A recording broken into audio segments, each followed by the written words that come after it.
Voces del Parque. El programa de radio del Parque Nacional Nahuel Huapi. Todos los sábados de 12 a 13. Por FM 89.5. Radio con Voz Patagonia. Conservación. Educación ambiental. Control y vigilancia. Emergencias. Investigación, cultura. Habitantes del parque, historia. Y el uso público con sus visitantes. Los temas que son de interés. Para entre todos cuidar y querer este Parque Nacional. Voces del Parque. Todos los sábados de 12 a 13 horas. Por Radio con Voz Patagonia, FM 89.5.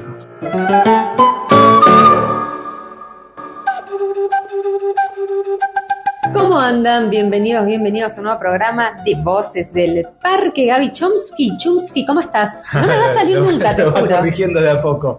Bien, yo ya estoy perdido. ¿Qué programa estamos? ¿9? No, creo que es el 11, me parece que es el 11. Bueno, no, yo estoy como congelado como Walt Disney, me quedé. Estamos perdidos. Bueno. Vamos a hacer una introducción muy cortita con el Gaby, porque tenemos un programa, 6 de noviembre, Día de los Parques Nacionales, tenemos un programa, un invitado especial, Gaby. ¿Quién va a estar? De lujo, va a estar nuestro querido amigo Eduardo Pérez, director del Museo de la Patagonia, pero decir director del Museo de la Patagonia es chiquito. Es mucho más que eso, ya lo van a escuchar. El libro gordo de Petete, de la historia de los parques nacionales. De la historia del país, historia. Creo. Sí. Ya trasciende a los parques nacionales, es un placer siempre, así que bueno, vamos a disfrutar seguramente la presencia de Eduardo. Bueno, vamos entonces a esta entrevista, esta hermosa entrevista con Eduardo Pérez en el marco del 6 de noviembre, Día de los Parques Nacionales.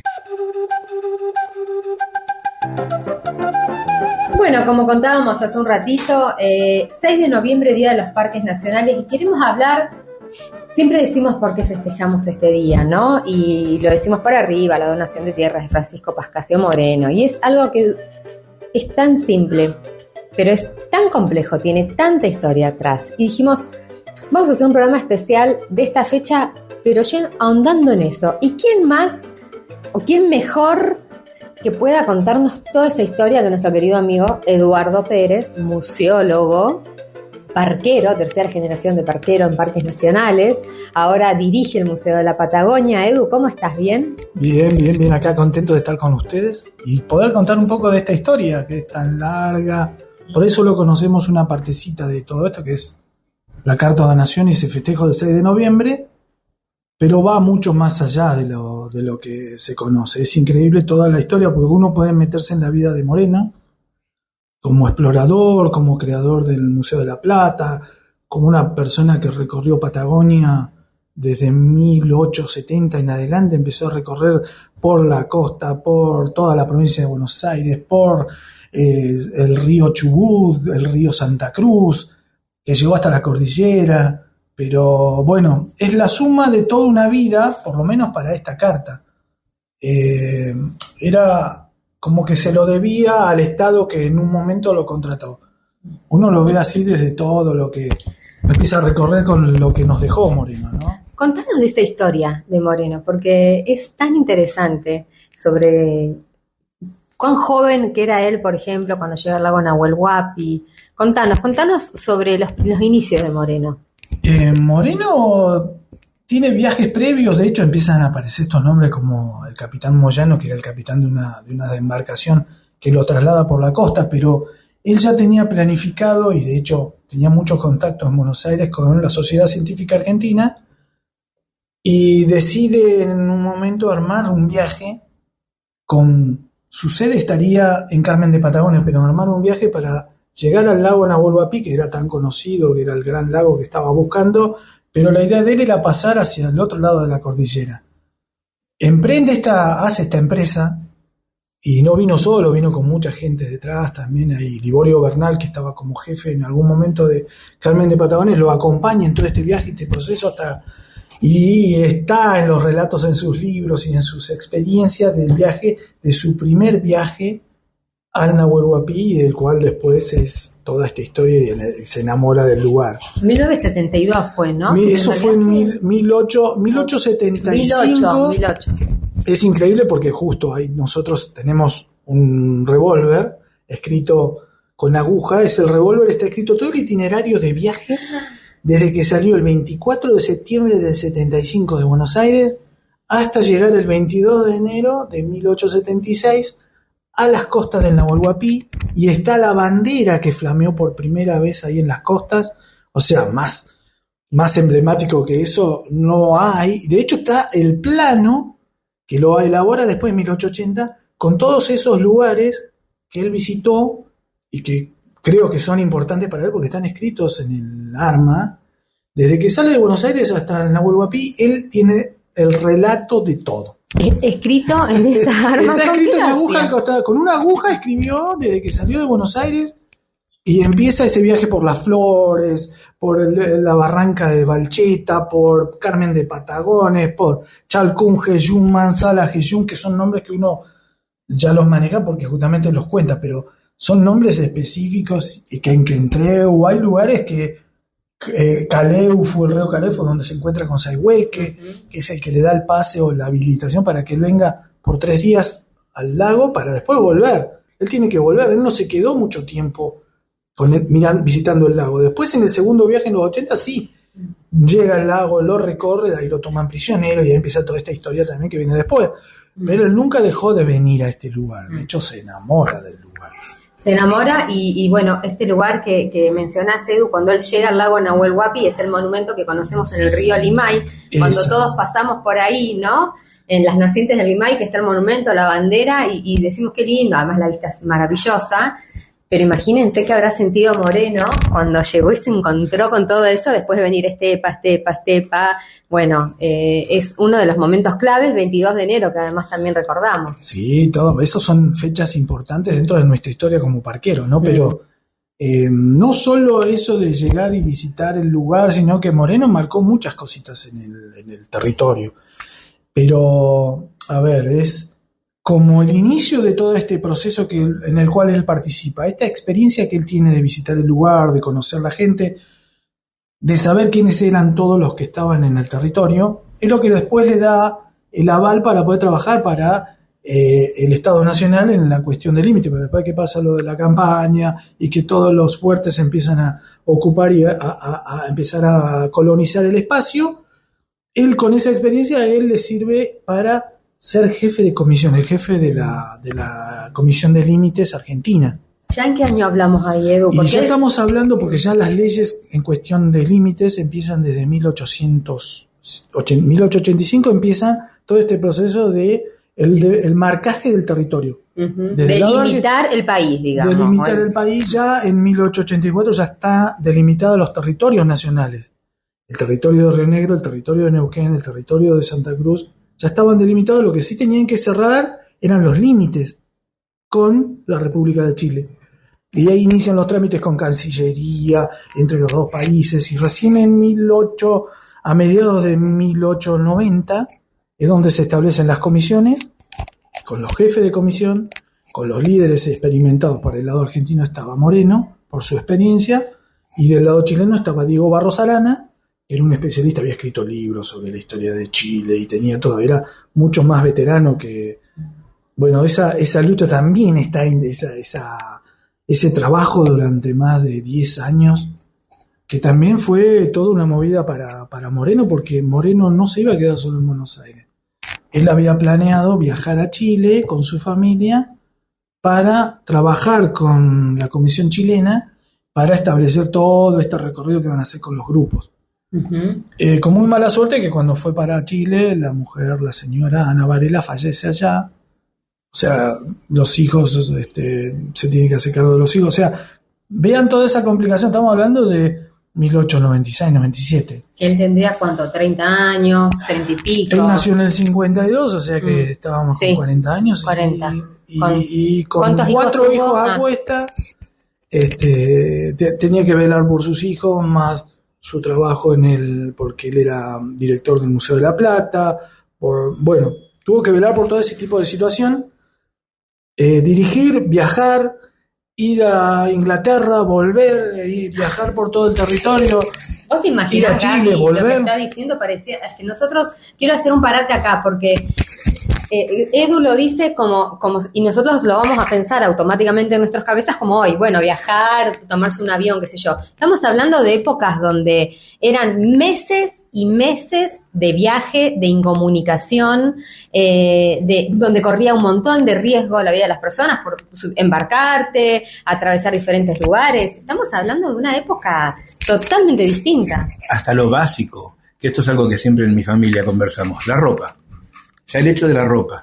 No existía el Gore-Tex en esa época. Eran prendas mucho más pesadas, más frías, más húmedas. Era totalmente incómodo, impráctico.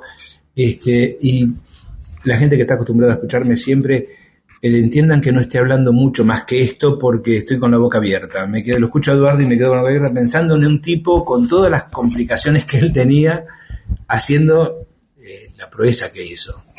Y él entonces en Chile fallece su mujer, se hace cargo de sus 4 hijos y tenía que seguir viajando. Estábamos ahí en eso, sí. Nunca dejó de trabajar. En realidad fue toda una locura este personaje que es impresionante. Es impresionante. Sí, de toda su vida, de todos los documentos escritos durante todo ese proceso de esa época.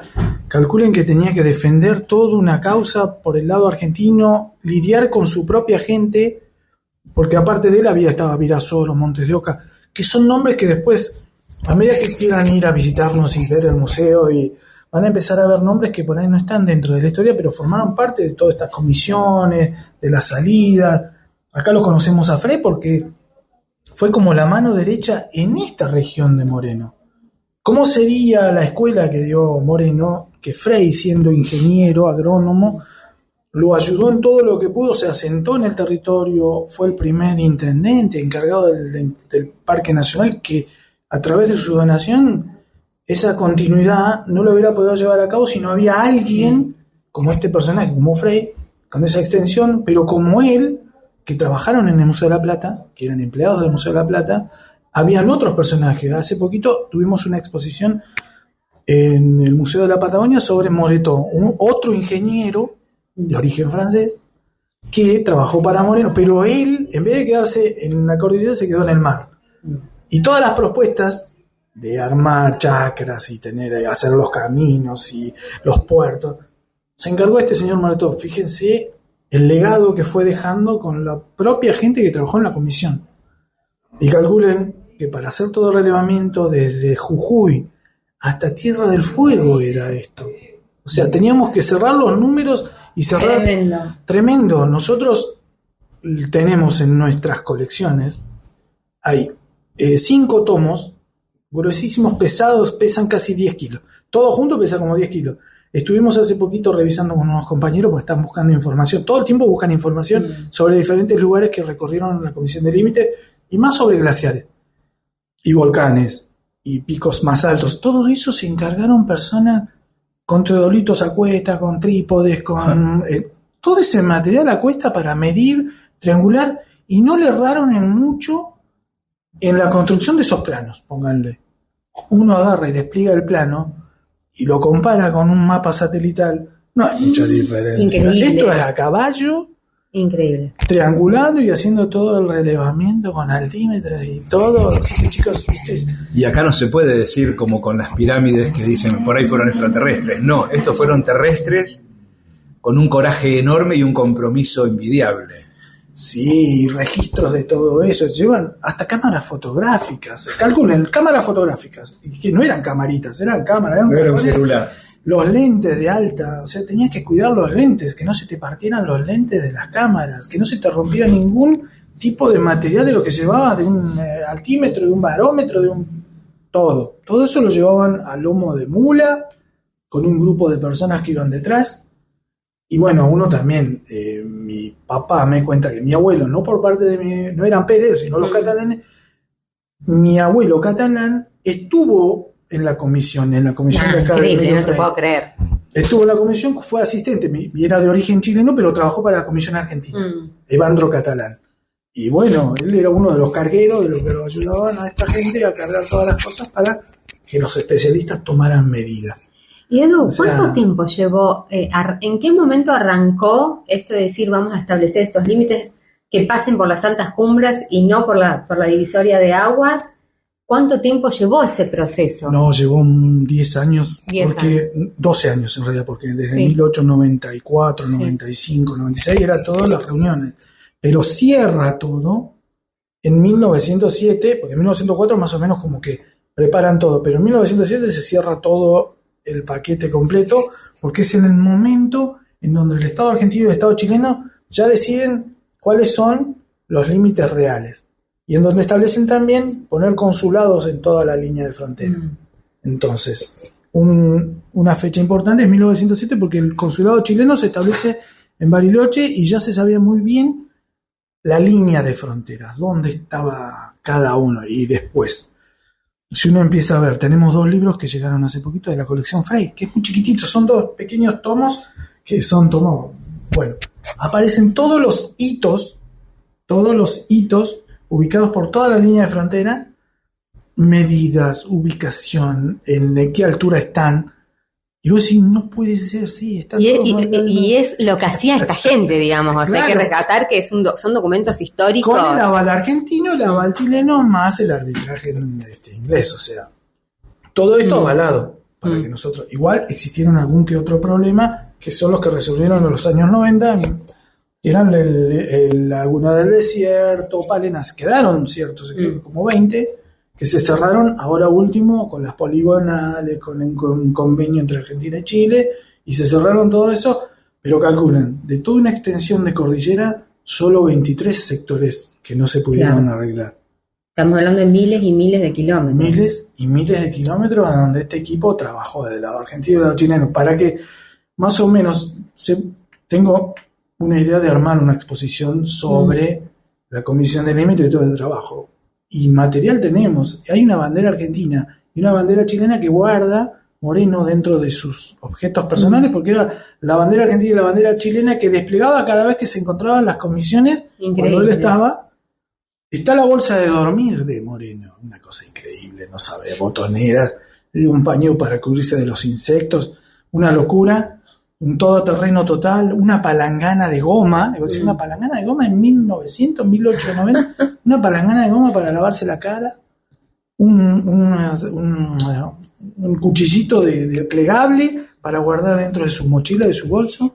Tecnología de punta de aquella época. Tecnología de punta de aquella época. Y ahora que también ingresó otra colección y objetos personales de Moreno, y vos ves una brújula con el estuche de cuero, bronce y acero, todo de primera calidad. Todo ese material, estamos hablando solo de Frey. Imagínate todo lo que manejaba el resto de compañeros, que estaría bueno después nombrarlos, porque cuando uno siempre cita Moreno recibe 20 leguas en carácter de como premio o como devolución devolución por su tarea realizada en la comisión, y él dona 3 de esas tantas leguas que le habían dado.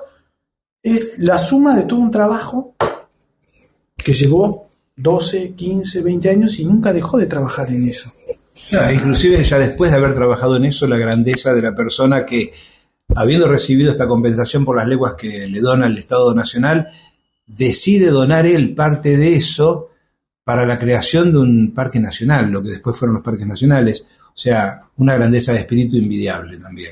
¿Cómo ahí, con lo que dice Gaby, cómo es que Moreno entonces, todo este trabajo en la Comisión de Límites, ¿no? Que es, yo creo que es una historia aparte, digamos, o sea, lo de la historia del cómo se define el límite entre Chile y Argentina, que Edu lo está contando muy bien, ameritaría un programa entero aparte, porque es inimaginable. Imagínense, para la gente que vivimos acá en Bariloche, que si no se hubiese hecho este trabajo o esta definición con todos estos años y todo lo que se hizo, la zona de Mascardi ya sería al lado chileno, porque ahí está la divisoria de aguas, por ejemplo, acá cerquita, digamos, ¿no? Claro. Estamos hablando de que gran parte del territorio argentino no sería nuestro, si no fuese por esta definición y este gran trabajo que hizo Moreno con la comisión. Es que la postura chilena era por las nacientes de los ríos. Claro. La postura argentina, que es la que defiende Moreno a como de lugar, eran los picos más altos. Entonces, Claro. el tema era que los picos más altos no se pueden mover, Claro. van a estar eternamente, entonces es una manera de coherente.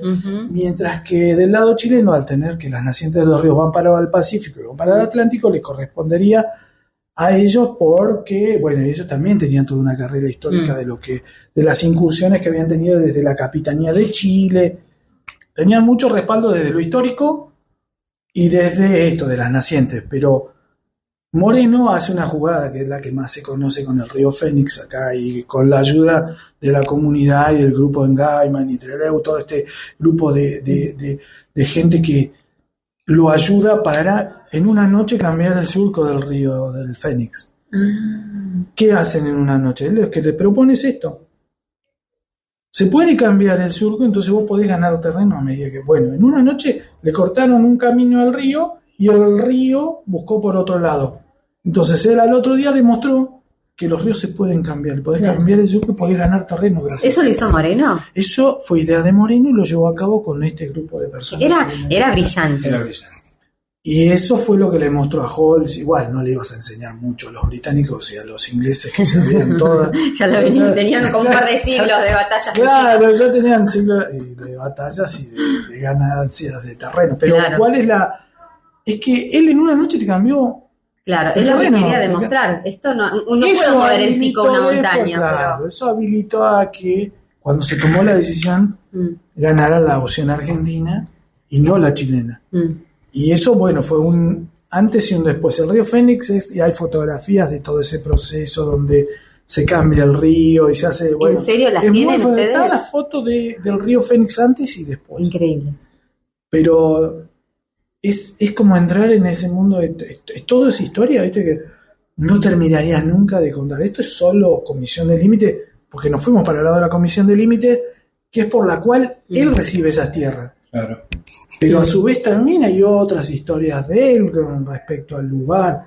Vuelve en 1913, vuelve con Roosevelt, con un un expresidente norteamericano que vino de cacería, vino a recorrer el lugar, estuvo por Chile, y ¿qué le sirve de guía de turismo? Que también nada menos que Moreno lo lleva y le muestra los lugares, y el lugar que él amaba, y bueno, los Cántaros, Frías, qué mejor lugar que eso. Pensá, tenés los Tres Hermanos ahí, el puerto, que ya el puerto funcionaba desde 1895, porque todo esto también uno lo cuenta, pero ya había un puerto en 1895. ¿Acá? Puerto Blés ya estaba funcionando como puerto, el puerto de San Carlos ya estaba funcionando porque se lo conocía al pueblo por el puerto. Nunca se le decía Bariloche, se le decía Puerto San Carlos. San Carlos. Y el puerto de San Carlos era un lugar de, bueno, en las fotos, las primeras fotos del puerto son de la Comisión de Límite, que era el Puerto San Carlos. Y otra cosa que lo pinta a Moreno por su compromiso, su inventiva, su ingenio, esto que pasó al principio de la entrevista que contaba Eduardo, grabar el recorrido con una aguja de coser tallando las partes planas del arma, del revólver. Que uno puede decir, ¿por qué lo hizo? ¿Por hobby? No. Él podía perder libretas, podía perder papeles, pero el revólver seguro no lo iba a poder perder porque por ahí su vida dependía de eso. Entonces, sabiendo que eso no lo iba a perder, registró ahí su viaje. Hay que tener una cabeza muy avanzada para tomar esa decisión de grabar en el revólver su recorrido. O sea, maravilloso. Estamos con Eduardo Pérez, que es el director del Museo de la Patagonia. Estamos en un programa especial que se puede disparar en tantas cosas, Edu. Vamos a ir un temita musical y quédense ahí, prepárense los mates, creo que ya es ahora media hora de comer, son las 12:20 más o menos, o vayan sacándose el vinito para seguir escuchando a Edu porque es maravilloso lo que tiene para contarnos. 22 de enero de 1876, Francisco Pascasio Moreno, acompañado por Silva y Morón y autorizado por el cacique Sayhueque, realiza su primer viaje al lago Nahuel Huapi. ¡Oh, quieto, Matungo! Estimado Silva, compañero, la Patagonia es grande y para explorar sus bellezas quizás no nos alcance la vida. Paciencia, Silva. Es verdad, tan solo con mirar qué grande es el río Limay y qué hermosos paisajes lo rodean. El río Limay nace en el lago Nahuel Huapi y recorre el límite de la provincia de Río Negro y Neuquén a lo largo de 400 kilómetros. En la actualidad, el cauce del Limay se encuentra interrumpido por 5 represas hidroeléctricas que llevan energía a las grandes ciudades. Morón, como dijiste recién, estos paisajes parecen parques diseñados por el hombre, encerrando sorpresas peñascosas, oscuras, salvajes, cósmicas. ¿Y eso qué solo? Estamos en el medio de la estepa, entre coirones de nené. Sí, quizás no atraiga mucho, pero dentro de este seco ambiente existen muchísimos animales, como el gato huiña, pumas, zorros. ¡Oh! ¡Espléndido! Igual que los caballos que están cansados. Faltará mucho para llegar. ¡Oh! ¡Una morena! ¿Dónde? ¿Dónde? Pero una morena glaciaria. ¡Ah! Las morenas se formaron durante la última glaciación por el avance del hielo, que como si fuese una topadora gigante, raspaba y molía roca, grava y canto rodado, empujándolo y acumulándolo en el frente y borde del glaciar. Esto dejó pequeñas montañas que quedaron al retirarse los hielos. Por ejemplo, al entrar a Bariloche vemos que la ciudad está asentada sobre gruesas morenas laterales. Vamos, crucémosla. A ver qué hay del otro lado. Siento que nos aproximamos. Esta historia continuará. Este es un mensaje del Parque Nacional Nahuel Huapi. Porque la vida siempre vuelve a nuestras raíces.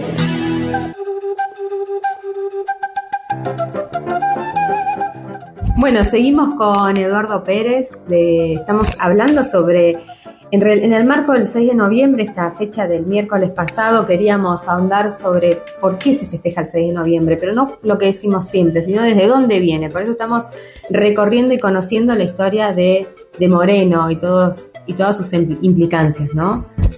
Y surgen cosas. Durante el tema que la gente estaba disfrutando, nosotros hablando con Eduardo diciendo tenemos que organizar charlas, que la gente sepa estas cosas, porque la radio cumple con su función de distribuir, de propagar información, pero qué lindo sería una charla, como decía Larisa hace un rato, de 1 hora, vamos a ponerle, con una proyección donde uno pueda ver el río antes y después de que le corrieron el curso, y que la gente se interiorice despojada de prejuicios, eso es lo principal primero, a la persona y su obra, ¿sí? Sin analizar cosas que no vienen al caso, porque la verdad hay que amar mucho a un país para hacer lo que este hombre hizo, y siempre hablamos, tenemos grandes próceres, San Martín, Belgrano, siempre nombramos a los mismos, y muchas veces desconocemos a los Moreno, porque no solo el Perito, también está el otro Moreno que fue ilustre, fue enorme, fue grandioso, y la gente no los conoce, o los mal conoce. Está bueno informarse. Edu justamente está siempre en el museo y es una persona que vos le preguntás algo y está dispuesto a explicar, pero hagamos charlas. Ya te comprometemos. Y Edu, ¿cómo sigue esta historia entonces? Ellos estaban trabajando en esta comisión de límites, habían comprobado que un río se podía correr, que lo importante era que pasen por las grandes cumbres. ¿En qué momento Moreno siente una vinculación en relación a la, digamos, él dice, bueno, lo voy a donar para que sean creados parques nacionales, esta tierra que a él le dan? ¿Qué ocurre? ¿Qué pasa en su vida para que él piense esto? Es justamente esta situación en donde él ve todo este territorio y ese contacto también con Estados Unidos y el cartearse con gente de allá, el ver que se crea un parque allá, el conocer este lugar también, lo que a él le da, de que el Estado se haga cargo, de que calculen que después de que pasara todo lo de la comisión, ya estaban dividiendo los lugares o los lotes para producción, para uso forestal, para cuando uno ve en la Carta de Donación, que también está interesante analizarla, uno recorre todo el plano que es la geodesia, que es el estudio del lugar que él dona, ¿para qué lo iban a usar? Y ve las marcas donde casi el 90% del territorio de lo que es Nahuel Huapi iba a tener un uso agrícola, pastoril y forestal. Entonces decide él en ese momento esta porción de tierra en donde habían 2 lagunas, esa punta del fiordo, dijera en su, de que eso tenía que ser para una reserva natural para las presentes y futuras generaciones, como aparece en el...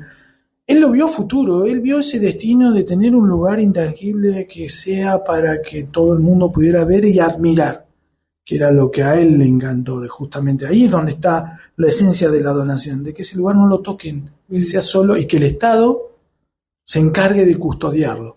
Porque él vio también en otra parte, como trabajó Moreno acá, también estuvo Carlos Tais, otro personaje importante para Parque, lo vio en Iguazú. Bien, ¿cómo es toda esta historia? Es que desde el propio Museo de la Plata se trabajó en ir a esos lugares, Nahuel Huapi e Iguazú. Eran 2 lugares emblemáticos desde el primer momento. No solo Nahuel Huapi, sino también Iguazú. Se trabajó mucho por Iguazú. Cuando uno va al Museo de la Plata, hay otro lugar importantísimo que él lo reflejó y lo tiene en un fresco. Está pintado en el hall principal del museo. Y es el tronador. O sea, está pintado y me dieron una foto en donde está la escena. Estamos hablando 1885, 86, 87, que se pintó ese fresco y está la escena del... Vos ves desde la base el Cerro Tronador, como un lugar emblemático de Patagonia o de la cordillera patagónica. Punto 1.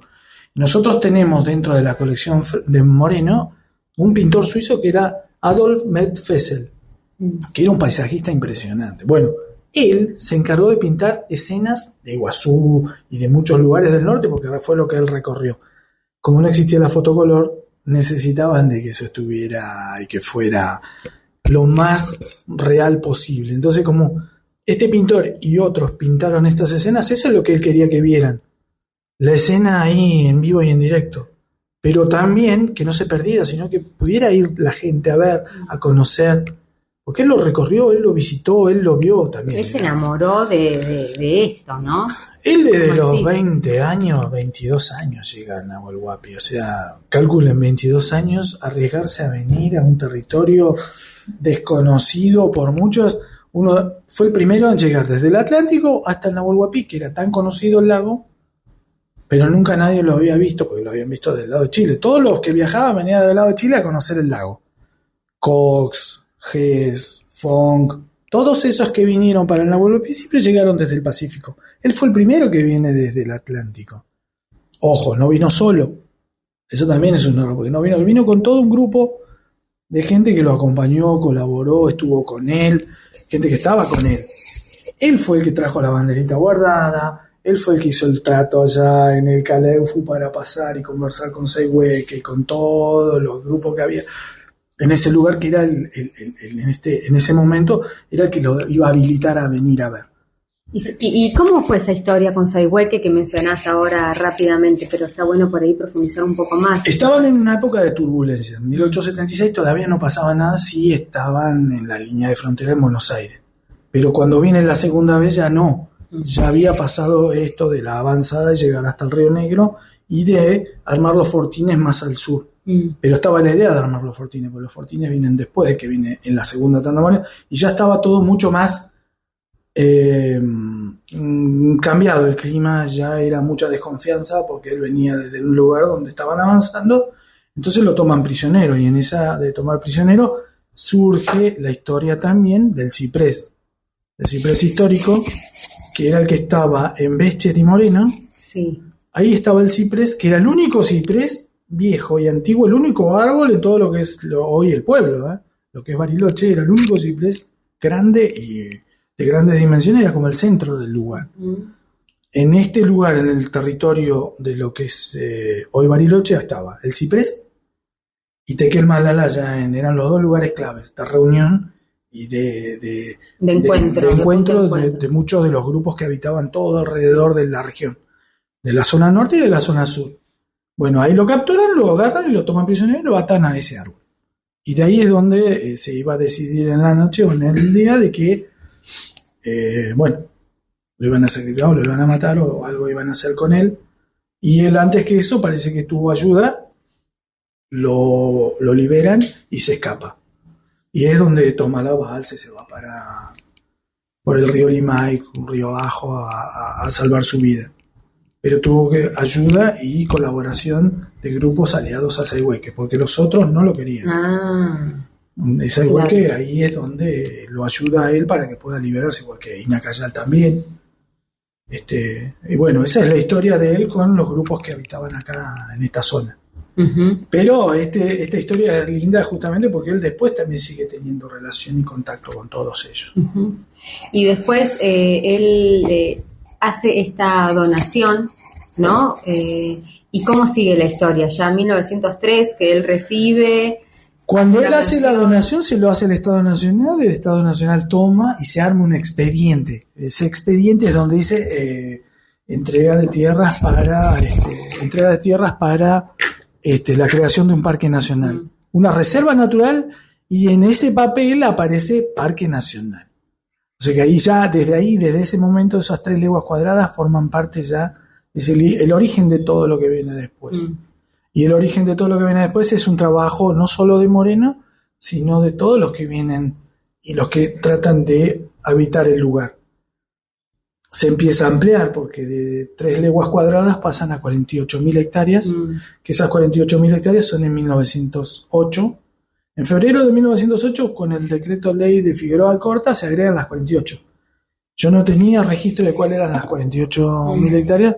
Ahora, con lo nuevo que ingresó, tenemos un plano que ahora está en exhibición, donde aparece los terrenos. Toda la línea de Traful, el oeste del Nahuel Huapi, era las tierras destinadas al primer parque nacional. Después se amplía en 1922 con la ley, el decreto ley de Irigoyen, que es donde se crea el Parque Nacional del Sur, con las 780.000 hectáreas. Y recién con la 1203, que es del 1934, que todos esos festejos los tenemos, o sea, nosotros vivimos de festejos. 6 de noviembre, 22 de enero. 8 de abril, 22 de enero, son fechas importantes por Moreno, por el Parque Nacional del Sur, por el Parque Nacional Nahuel Huapi y por la creación de los parques, pero son fechas muy importantes que está bien aclararlo de cuál es el origen de cada una. Pero el año pasado cumplimos 100 años con el Parque Nacional del Sur, no hace 2 años. El Parque Nacional del Sur, pero cuando se sale la 12103, que es la que estuvimos festejando el otro día, el Parque Nacional Nahuel Huapi, no solo se crea Nahuel Huapi, sino que también se crea Iguazú como parque nacional directamente, y la Dirección de Parques Nacionales, que no existía.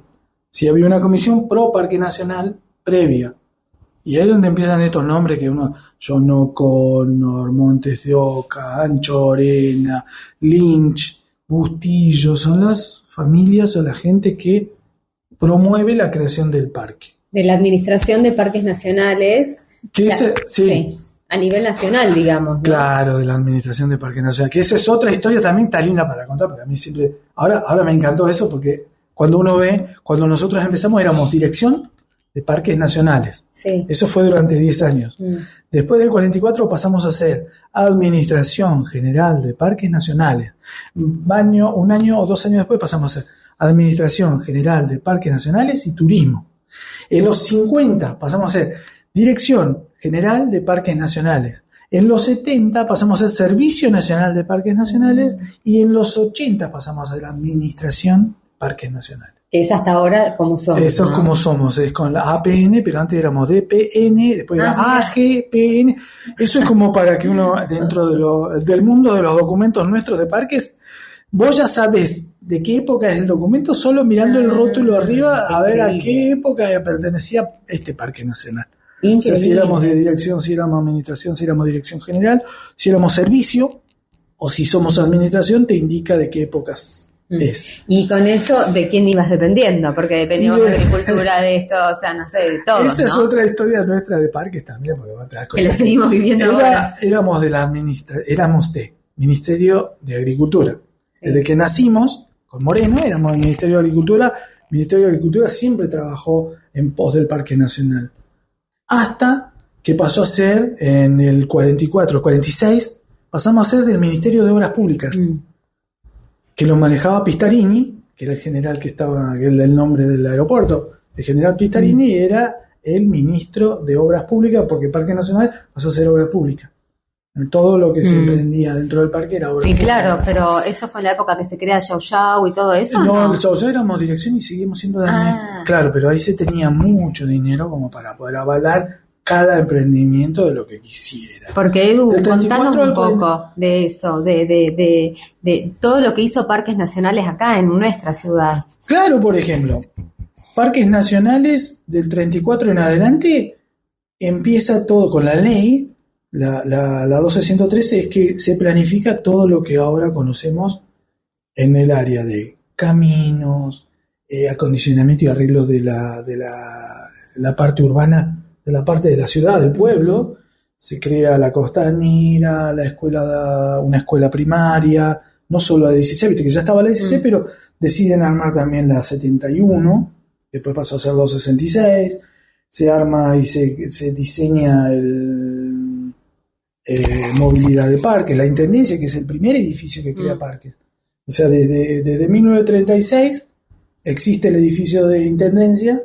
Es una creación de Alejandro Bustillo durante la presidencia de Ezequiel Bustillo. Viste que se empiezan a mezclar los nombres. Esos eran hermanos, primos que eran hermanos. Estaba Ezequiel, abogado, como presidente de parques durante 10 años, y Alejandro, que formaba parte de un equipo extraordinario de arquitectos, porque estaba Alejandro, que era el más conocido, el más comercial, el que más vendía, porque hacía hoteles para todo. Él era el arquitecto. Alejandro era el que diseña el Yao Yao.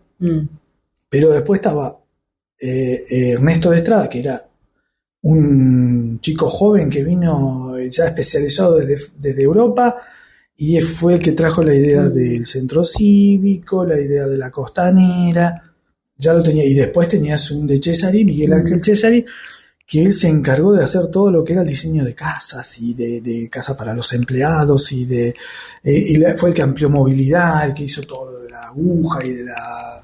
Bueno, ellos eran un equipo espectacular. Nos cuentan las historias de que cuando se juntaba empezaba todo este proceso, que uno firmaba, que el otro no firmaba, que el otro hacía, y que uno era jefe y el otro no era jefe, pero eso son todas historias internas.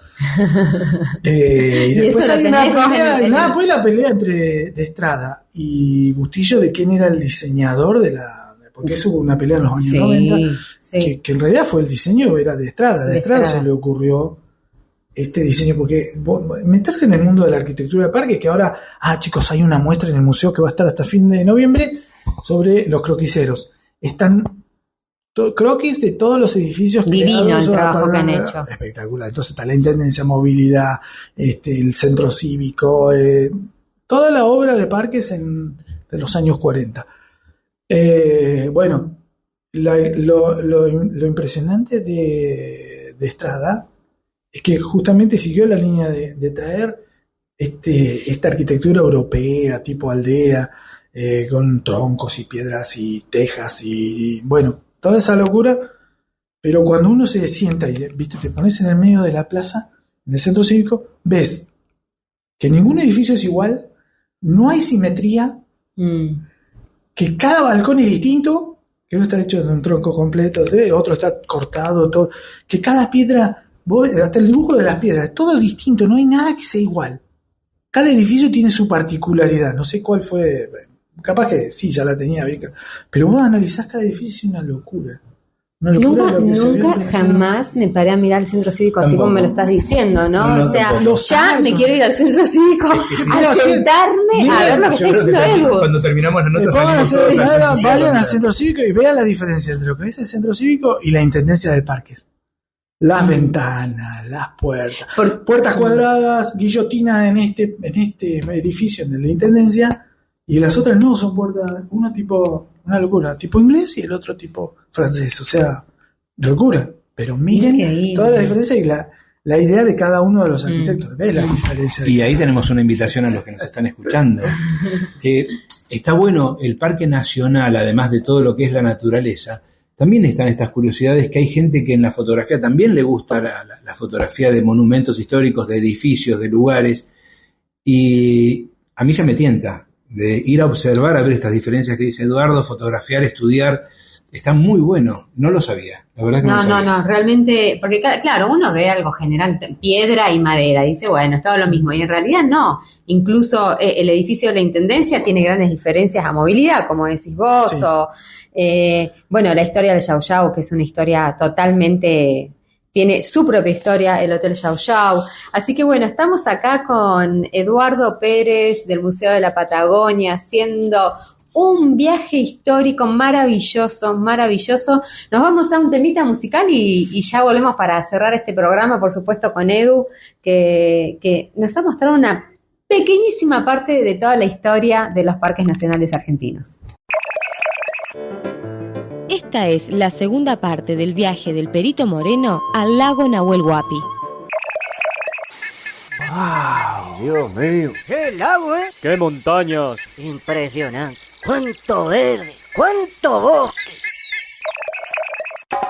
Si Bariloche tiene 102 años, ¿cuántos años tendrán nuestros bosques andino-patagónicos? Millones de años. Estos están formados por estratos o pisos, donde las plantas se van acomodando según sus distintas necesidades de luz. Las relaciones entre estas plantas y los animales posibilitan la existencia del bosque.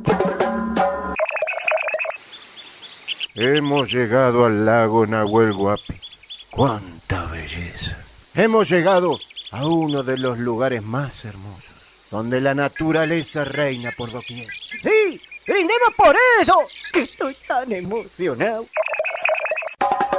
Al llegar al lago Ansiado, Francisco Pascasio Moreno hizo reflejar los colores de nuestra bandera en las aguas del lago Nahuel Huapi. Hoy podemos reconocer ese lugar al entrar a Bariloche, donde se encuentra el monumento a este personaje histórico. La exuberancia del paisaje no me deja pensar. El lago parece no tener límites. Ni en los sueños más profundos imaginé esta pintura. Admiro este panorama y no puedo dejar de presentarle a mi espíritu la idea de la pequeñez con que aparece el hombre ante esta gigantesca obra de la gran creación. Francisco Pascasio Moreno, gran naturalista, explorador y científico, realizó diferentes viajes e investigaciones por todo el país. Trabajó como perito, logrando que la línea limítrofe entre Chile y Argentina sea trazada por las altas cumbres. Sin embargo, la Patagonia lo impresionó tanto con sus bellezas que pronto se dedicó a investigarla y recorrerla. Pero esto te lo contamos en la próxima. Este es un mensaje del Parque Nacional Nahuel Huapi. Porque la vida siempre vuelve a nuestras raíces. Edu, contanos un poco más sobre Moreno. Ya estamos en la última parte del programa. Siempre esta historia de él que muere pobre, que muere sin nada, que él creó comedores para ayudar a la gente, la Universidad de La Plata. Contanos un poco sobre eso. Bueno, la parte final de su vida es una locura porque él estuvo en la parte del área educativa de la ciudad de Buenos Aires. Uh-huh. Y como tal, tuvo varias ideas, por ejemplo, el crear escuelas nocturnas para los empleados que salen de la fábrica. Se embarcó en eso, de hecho le armó la currícula a cada uno. Están las libretitas ahí, uno dice, no puede ser que esta persona se haya encargado de hacer este tipo de cosas y más en el área de educación. Eso para gente trabajadora y obreros, pero para los chicos, él fue a visitar basureros, los basureros de la ciudad de Buenos Aires, y vio el estado y la situación en la que se encontraba cada uno. Y ahí es donde él también decide esto de las escuelas patrias, de a los chicos no solo darle la educación, sino también darle comida y de eso el Estado obviamente en ese momento no iba a invertir en eso. Él decide de sacar desde su propio dinero embarcarse en esto, y él fue uno de los que propició y fue bancando todo eso, y de hecho también yo creo que la familia también lo debe querer colgar por donó las tierras, gastó todo lo que pudo en escuelas, en comedores, y en embarcarse en estos proyectos de tratar de educar, o sea, nos regala un lugar emblemático como el parque. Se embarca en darle educación a los niños, se embarca en educar a los mayores o gente que no tuvo la posibilidad de estudiar, pero que está trabajando, y dice, bueno, pero si me dijeras, eso no existió, sí, tenemos las pruebas dentro de toda su historia y de sus documentos que guardó, que los mantuvo. Aparte también, aparte de la educación, aparte de eso, también pensó en esto de tener scouts en la Argentina. Porque los scouts, bueno, no está Axel en este momento, pero ellos lo re-homenajean. La idea es también armar una muestra o una exposición con todo ese proceso de traer a los scouts, porque los scouts se crearon en 1908, en 1912, con el hermano, porque eran varios hermanos, los Moreno. En la casa del hermano arman el acta con la creación de los Boy Scouts en la Argentina. Entonces ahí arranca toda esta carrera de ponerse en contacto con otros scouts del mundo, porque no es solo que se manejaban acá, se comunicaban con el creador de los scouts, se comunicaban con scouts de Bolivia, de Paraguay, de España, y las cartas que hay son, porque ellos les mandan los estatutos, cómo los tienen ellos, y cómo los podían llevar a cabo acá, o sea, un trabajo extraordinario en ese sentido, porque traer scout, eso es para los adolescentes o los niños que quieran tener esta idea de ser scout era toda una época también. Y hay una constancia, por lo que nos cuenta Eduardo, de visión de futuro en este genio de Moreno, porque hoy agarramos un celular y mandamos un mensaje al otro lado del planeta en 3 segundos y medio como mucho. Estamos hablando de que se escribía, eran cartas. Yo no estaba, por supuesto, en esa época, faltaba un rato para que yo naciera, pero yo recuerdo a mis viejos escribiéndole una carta a mi tía en Europa, y nuestra carta llegaba 15 días después a Europa si la pagábamos para que llegue rápido. Mi tía, como era más ahorrativa, lo que ella respondía nos llegaba un mes después. Estamos hablando de mucho antes inclusive, y los tiempos eran otros. Sin embargo, el tipo le daba la máquina y salía adelante. ¿Cuántas cosas que hizo? Muchísimas cosas, y todos los días vas descubriendo nuevas. Claro. No hace mucho me mandaron una fotografía extraordinaria de Moreno. Para que Eduardo lo diga así, ya la quiero ver. Moreno en el centro de una foto con un grupo de personas alrededor, todas con numeritos, ¿sí? Cada uno identificado. Era la creme de la ciencia argentina rindiéndole honores porque él había recibido un premio. Eso lo vamos a exhibir en algún momento, está buenísimo. Pero están todos. Ameguino, está Krause, Huergo, el ingeniero. Toda la creme de la ciencia argentina rindiéndole honores a Moreno por recibir ese premio. Era un premio a nivel internacional. Todos los apellidos que menciona Eduardo. Después le doy la lista de todos los que están en la foto. No es en vano. Son apellidos que o tienen su avenida en Buenos Aires, por ejemplo. En todas partes del país. O tienen su colegio. Claro. O sea, siempre mi viejo, beso al cielo, decía, vos para saber la grandeza de una persona, fíjate si tiene avenida o tiene colegio es porque hizo algo por el país. No, ojo, hay otros que son excepciones, pero la mayoría han hecho algo. Y esta gente que nombra Eduardo son los que hicieron grande a un país. Edu, Moreno, entonces, ¿en qué año? Porque ya en noviembre también se celebra su fecha de fallecimiento, ¿no? ¿En qué año fue y cómo termina él entonces?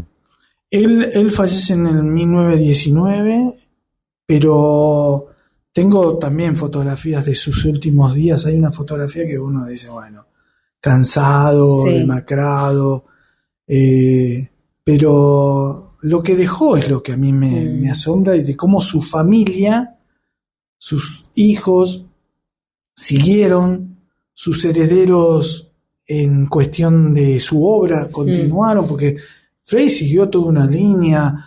Eduardo Moreno fue parte de Parques Nacionales, fue director de la biblioteca, estuvo todo el tiempo a la par de la creación de parques. De hecho, donaron cosas.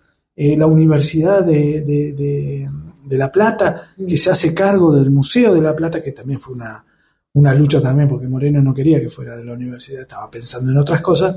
lo asume la universidad, pero ¿a qué apunta? Es que todo lo que él fue pensando, ideando y dándole esa cuota, continúa después de 100 años. Decís, no, que el Museo de la Plata, que los Scouts, que el Parque Nacional, ya dejamos de ser solo el Parque Nacional Nahuel Huapi, pasó a ser, tenemos más de 57 áreas protegidas.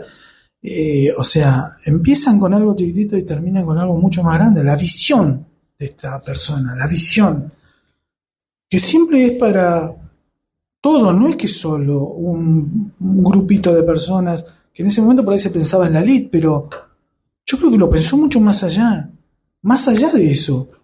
Él formó parte de esa elite, de la elite de los científicos, de su papá era asegurador, o sea, nunca le faltó. Su papá le regala una casa, un espacio para que él cree su propio museo. Tener un museo en aquellas épocas, hablamos de 1870, era solo la gente que tenía mucho poder adquisitivo. Lo pensó para otros, no para él. Sí, el que entra dentro del mundo de la museología, todo lo que vos tenés es o lo que vos querés exhibir, en aquella época era el 90%, el 100% en exhibición. Vos querés que lo vean todos. Y no es para uno, es para todos. O sea, para el público. Cuando vos le hablás de la palabra público, es que vengan y lo vean todos, abiertos a la comunidad. Y esa es la idea de no guardarse nada dentro de un espacio como este museo que conservamos o que tenemos.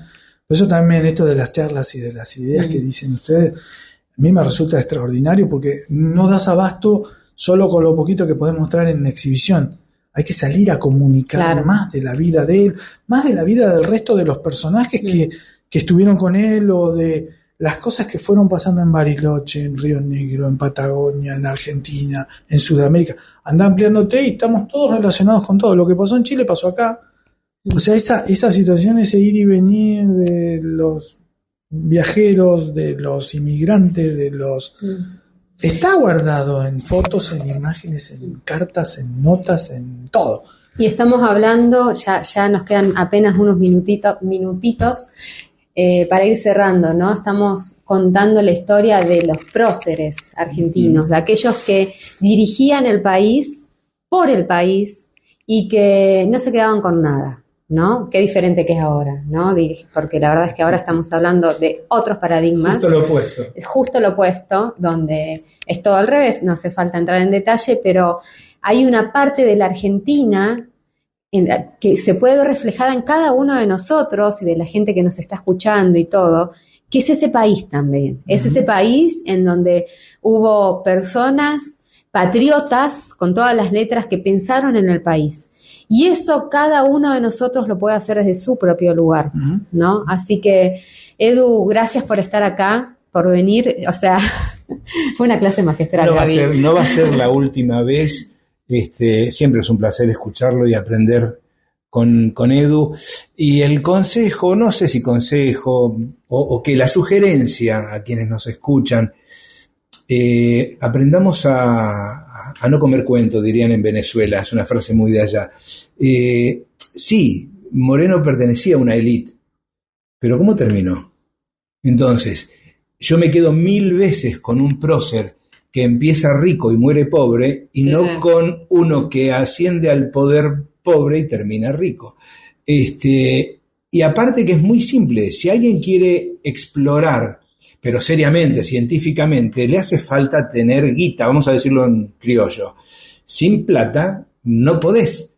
Entonces, ¿qué es lo malo de que una élite bancara esas exploraciones? Esto hizo grande al país. Eran otros paradigmas y otros momentos también. Y bueno, Edu, gracias por este programa especial, porque queríamos que el 6 de noviembre tenga otro tipo de reflexión. La verdad es que le hubiese puesto una cámara para hacer un programa entero. O sea, tendría que estar la cámara así, directo, él hablando. Tenemos igual en Ecos del Parque TV un montón de notas con Edu, hablando del museo, de la historia. Y van a estar las charlas. Y van a estar las charlas que vamos a empezar a Proyecto 2025. Y bueno, Edu, la gente que quiere saber todo esto, ¿a dónde se puede acercar? ¿Cómo puede conocer todo esto? Que además está en exhibición, ¿no? Sí, comuníquese con el museo de la Patagonia @apn.gov.ar con B larga, o llamar al 44 22 309 o visitar el museo que está en el ala este del centro cívico. Tenemos horario de lunes a viernes de 10 a 12:30 y de 14 a 17. Bien. Cuando quieran, acérquense o envíen un correo o un mensaje, lo que sea. Nosotros, material de todo lo que yo hablé, de todo lo que se tiene en exhibición, está a disposición de toda la gente, de todo el mundo. Así que esa es la idea, que si quieren conocer más, hay. No hay forma de que uno no pueda no saber, porque estamos trabajando en pos de que conozcamos nuestra propia historia. Desde Parque, desde Bariloche y desde la Argentina. Así que bueno. Y está en la sala Cecilia Girgenti esta muestra, ¿no? Y De está en la Moreno, sala Cecilia Girgenti la muestra de Parque Nacional Nahuel Huapi y los parques nacionales argentinos, que uno se asombra de ver un mapa que esté cubierto por cada emblema, claro. Que cada emblema de estos parques es una historia aparte. Porque calculen que cada parque nacional o cada área protegida nuestra viene con toda una carga histórica. No es solo lo natural, sino lo cultural. No puede estar ahora como un parque natural o un parque nacional o una reserva si no tiene toda una carga que le da a la gente y que le da todo lo que somos nosotros, ¿no? Porque somos parte de esta gran nación que quiere custodiar y cuidar lo que es un tesoro, la naturaleza. Gracias, Edu. Nos despedimos. Nos despedimos, Gaby, y bueno, magistral. Nos volvemos a encontrar con más Voces del Parque la semana que viene. Si quieren volver a escuchar esta entrevista, la pueden ver en nuestro canal de YouTube, Ecos del Parque TV, en la playlist Voces del Parque, y también en nuestra podcast Voces del Parque en Spotify. Ahí repasamos la historia junto a Edu. Nos despedimos. Y gracias Gaby, gracias Edu, nos volvemos a encontrar la semana que viene. Gracias Edu, y bueno, todos a informarse, a conocer nuestra historia. Voces del Parque. El programa de radio del Parque Nacional Nahuel Huapi. Todos los sábados de 12 a 13. Por FM 89.5. Radio con Voz Patagonia. Conservación. Educación ambiental. Control y vigilancia. Emergencias. Investigación, cultura. Habitantes del parque, historia. Y el uso público con sus visitantes. Los temas que son de interés. Para entre todos cuidar y querer este parque nacional. Voces del Parque. Todos los sábados de 12 a 13 horas. Por Radio con Voz Patagonia, FM 89.5.